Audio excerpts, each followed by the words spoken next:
రాష్ట్రంలో కూటమి ప్రభుత్వం ప్రజాస్వామ్య వ్యవస్థలను పూర్తిగా భ్రష్టు పట్టించి రెడ్ బుక్ రాజ్యాంగాన్ని అమలు చేస్తుందని వైఎస్ఆర్సీపీ నెల్లూరు జిల్లా అధ్యక్షుడు మాజీ మంత్రి కాకాని గోవర్ధన్ రెడ్డి తీవ్ర స్థాయిలో ధ్వజమెత్తారు.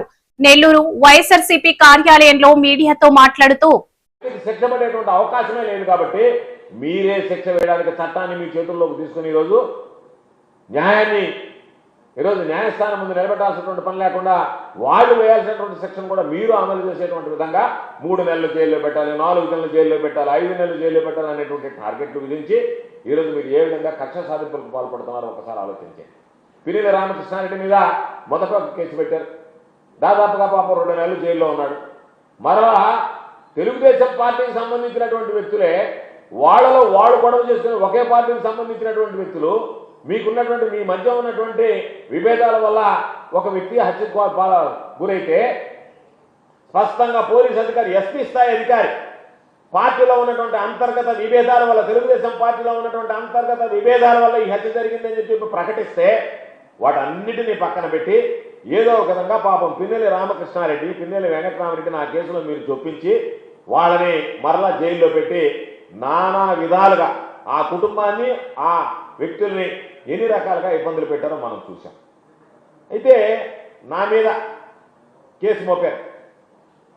నా మీద పెట్టినటువంటి కేసులు అయితే నేను నిజంగా చెప్తున్నా, నాకు నవ్వు వచ్చింది. ఎక్స్ప్లోజివ్స్ కేసు పెట్టారు, ఎస్సీ ఎస్టీ కేసులు పెట్టారు. ఒక కేసులో బెయిల్ వచ్చింది అంటే రెండో కేసులో పీటీ వారెంట్ వేశారంటే నా మీద ఈ ప్రభుత్వం అధికారంలోకి వచ్చినటువంటి ఈ 2 సంవత్సరాల కాలంలో 27 కేసులు నమోదయ్యాయి. అన్ని కేసులు ఒకసారి చూస్తే ఎవడో ఒకడు సోషల్ మీడియాలో పెట్టినటువంటి పోస్టుని నేను ఫార్వర్డ్ చేశా, కేసు. అన్యాయం జరిగిందని ప్రశ్నించా, కేసు. అయ్యా మాకు ఈ ప్రభుత్వం ప్రజల పట్ల సరిగ్గా వ్యవహరించడం లేదు, రైతుల పట్ల సరిగ్గా వ్యవహరించడం లేదు, నష్టపోతున్నాం నిరసన తెలిపితే కేసు, మాట్లాడితే కేసు, ఒక్కొక్క దాని మీద 2 కేసులు, మమ్మల్ని తిడతా ఏమన్నా ఏమైనా రాస్తే దాని మీద 3 కేసులు, ఏమైనా ఆంధ్రజ్యోతి మీద మేము వెళ్ళి దాడులు దౌర్జన్యాలు చేశారని చెప్పి 3 కేసులు, ఒక్కొక్క దానికి ఆ కేసు పూర్తయిపోతుంది, బెయిల్ వచ్చేస్తుంది అనుకుంటే ఇంకొక పీటీ వారెంట్. ఒక ఆయన వచ్చి ఎవరయ్యా నువ్వు, నేనున్నప్పుడు జైల్లో ఉన్నప్పుడు ఒక ఆయన వచ్చేవాడు, ఎవరంటే నేను సిట్ డిఎస్పీ, మంచిది. ఆయన బాగా ఇంకొక ఆయన వచ్చేవాడు, నువ్వు ఎవరయ్యా, నేను సిఐడి డిఎస్పీ, మంచిది.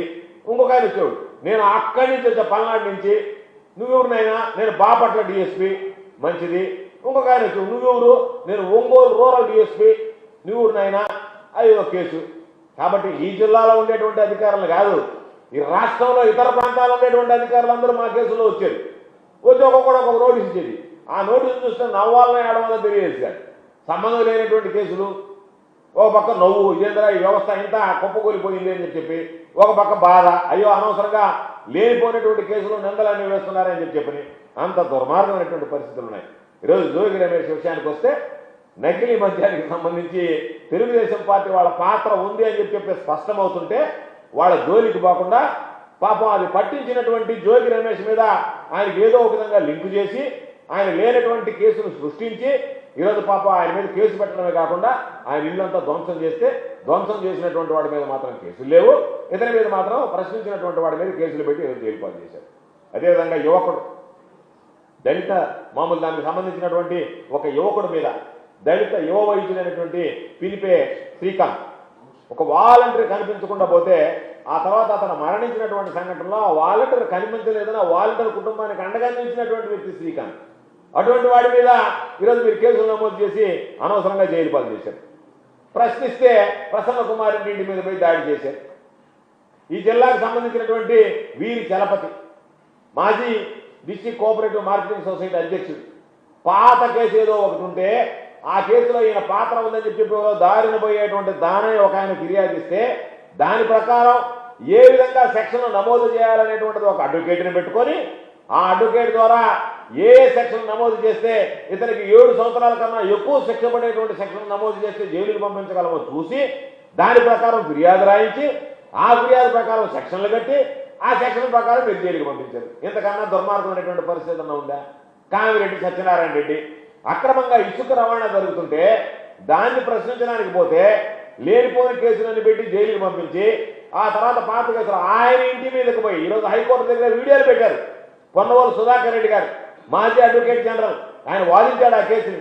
ఆయన ఆ కేసు వాదించినప్పుడు సుధాకర్ రెడ్డి గారు హైకోర్టులో సాక్ష్యాలు చూపించాడు. ఇదిగో సాక్ష్యాలు, ఎవరి మీద దాడి చేశారు, ఎవరింటి మీదకి పోయారు, ఎవరైతే వ్యక్తులు ఈరోజు మేము మాట్లాడుతున్నారో దాడికి గురయ్యామని వాళ్ళు దాడికి గురి కాలేదు. నేరుగా ఇంటి మీదకి వెళ్ళి వాళ్ళ మీద వాళ్ళ తలుపు తన్ని వాళ్ళ మీద దౌర్జన్యం చేసి వాళ్ళని బూతులు తిట్టి వాళ్ళ ఇంట్లో లేనటువంటి సమయంలో మహిళల ఇంట్లో ఉండేటువంటి సమయంలో మీరు ఇష్టారాజ్యంగా వ్యవహరిస్తే ఆ గ్రామస్తులు పట్టుకొచ్చారు. పట్టుకొని